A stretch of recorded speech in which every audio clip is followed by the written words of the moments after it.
mula ako magturo ng choir, na-frustrate ako kasi lahat ng tinuturoan ko hindi na nanalo. Alam niyo yun? Biro nyo, 4 lang kami lalaban, yung choir ko 4th place pa. Hindi man nag-3rd place, hindi man nag-2nd place. Walang prize yung 4th place, hanggang 3rd place lang. Kawawa talaga kami na iyak-iyak ako nung una nung sumasali kami at hindi ako nananalo. Pero ang ginawa ko, nag-aral ako, paano ba gumaling ang choir? So talaga nandyan yan, nasa conductor talaga para gumaling ang choir, mag-aral, magdagdag kaalaman, para at least ma-apply nyo yan doon sa tuturuan nyo at magkaroon ng progress yung mga choir na tuturuan nyo. Ngayon, susunod kayo sa conductor nyo. At wag kayong mag-absent pag nagpa-practice. Kailangan lahat kayo nandyan. Parang lahat nakarelate. Late ang practice alas 2, darating alas 4. This is really the moment of truth. Choral competition. 5 distinguished panel of judges to be on stage for the awarding. Thank you so much. Announcing the 5th placer, an average rating of 84.76%. Number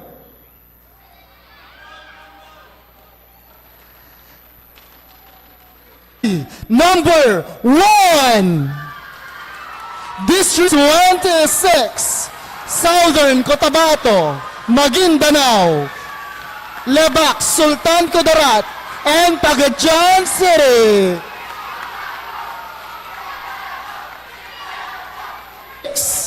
The 5th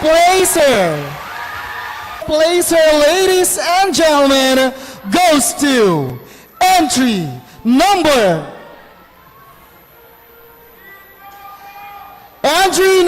3, District 25, North Cotabato, Sultan Kudarat, Zamboanga, Tawi-Tawi, Bohol, and Leyte. Our 4th placer this year. Pagkatapos kaya ng 2 Mindanao, susundan kaya ng Luzon? Gentlemen, 3rd place of this year's National Choral Competition goes to entry number 13, District 15, Southern Tarlac.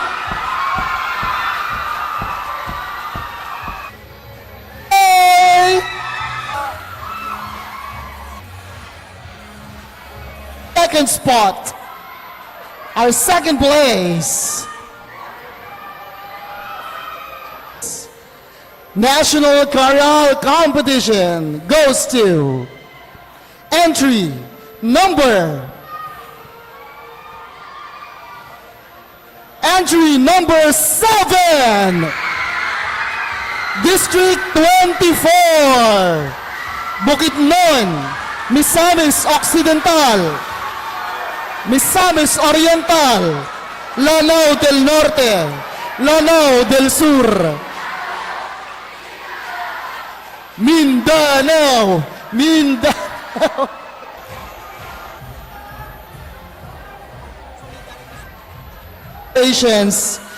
District 24, Misamis Occidental, Misamis Oriental, Lanao del Norte, Lanao del Sur.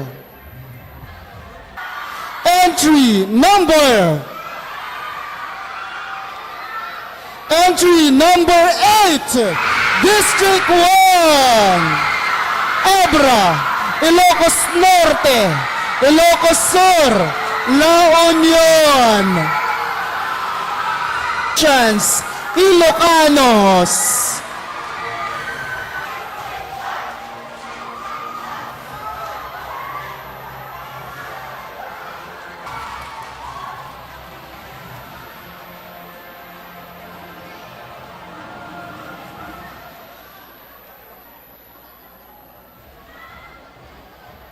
Grabe, naibalik muli ang kampyonato sa Ilocos Region. Congratulations, District 1. District 1, meron po tayong provinces of Abra, Ilocos Norte, Ilocos Sur, and La Union.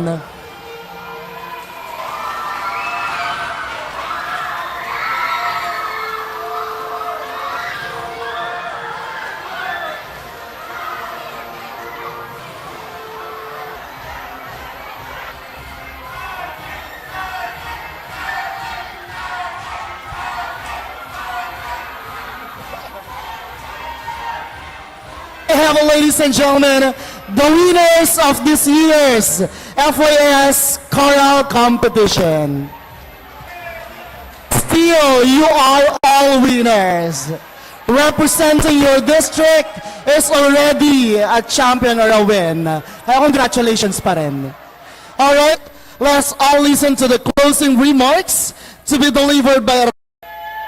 Alam ko po na na-overwhelm na po tayo sa lahat ng mga pangyayari sa araw na ito. It is a blessing na tayo po ay nakadalo at nakapagdaupang palad po natin ang bawat isa't isa.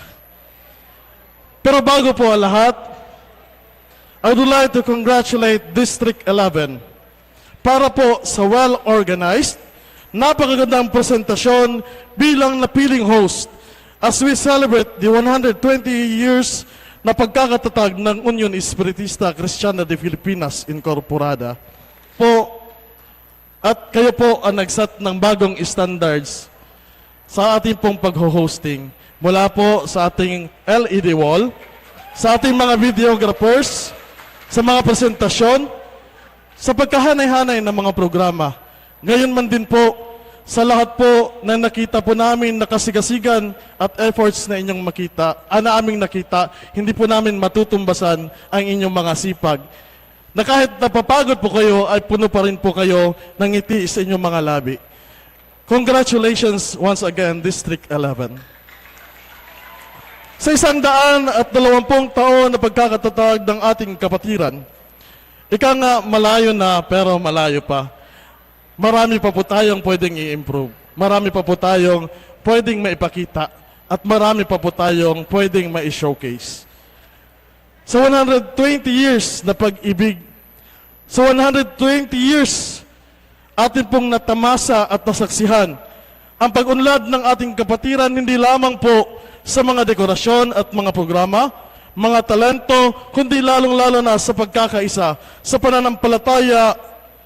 At sa unang araw po ng ating selebrasyon ay namasdan natin ang mga talento ng mga kabataan.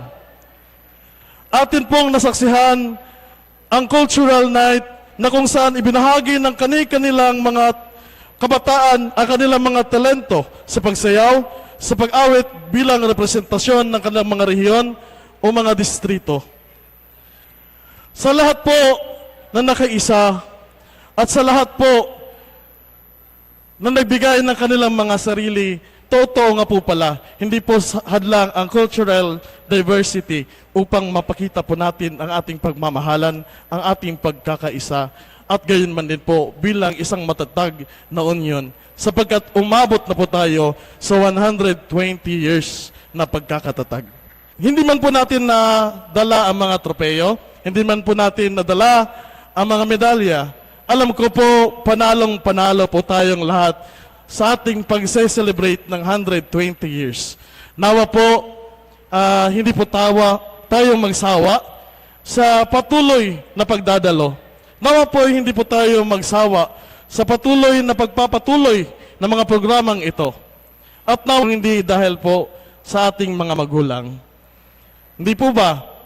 Sapagkat kung wala po ang suporta ng ating mga magulang, ng ating masisipag na mga direktor, at lahat po ng bumubuo ng Union Espiritista Cristiana de Filipinas Incorporada, mga kapatid ko, hindi tayo aabot sa pagkakataong ito.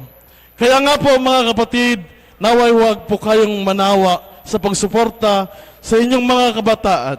Ating bayani na si Jose Rizal, na ang kabataan ay ang pag-asa ng ating bayan. Naniniwala po ba tayo dyan? Yes po. And according to Franklin Roosevelt, we cannot always build the future for our youth, but we can build our youth for the future. At hindi po posible ang mga bagay na ito kung hindi dahil sa gabayan ng ating mga magulang. Payak pa po ang ating pag-uunawa, payak pa po ang ating pagkakaintindi, ngunit aabot din tayo sa punto na kung saan matatawag po natin mga kapatid, mga magulang, mga direktor, na ang Union Espiritista Cristiana de Filipinas Incorporada ay may sarili na pong music ministry. Kaya nga po, mga kapatid, hindi ko napapatagalin pa, sapagkat alam kong napapagod na ang bawat katawan ng bawat isa sa atin. Ngunit, naway magpatuloy po tayo sa mga gawaing ito. Huwag po tayong mawalan ng pag-asa, kundi naway ang banal na Espiritu ang lalo pang gumabay sa atin upang mas mapaganda pa ang mga susunod na mga programa sa mga susunod na mga taon. Lalong-lalo na po, ito po ay challenge sa susunod na mag-host. Kaya nga po, gabayan nawa tayo ng Panginoong may kapal, gabayan muna tayo, nawa tayo ng banal na Espiritu, at sa muli, Viva Espiritista! Happy 120 years celebration! Palapakan po natin ang ating mga sarili. Alright, maraming salamat po, Hermano Christian. Okay, so I think tonight, pero bago po tayo magkahiwa-hiwalay ngayong the guidance of our dear Lord through a prayer. O makapangyarihan at mahabaging Diyos Ama, Diyos Anak at Espiritu Santo, sa pagtatapos ng araw na ito ay aming pinapaabot ang walang hanggang pasasalamat sa inyong paggabay sa amin. Salamat o Diyos sa kalakasang pinagkaloob mo sa amin na aming nagamit sa araw na ito. Naway sa pagpapatuloy ng aming taus-pusong paglilingkod sa iyo, ay patuloy mo kaming pagkuluban ng pagmamahal at pag-unawa. Ito po ang aming samot-saring dalangin sa iyo lahat ng kapuhirihan at kalulhatian ngayon at magpakailanman. Amen. Ladies and that concludes our FYS night of the 120th founding anniversary.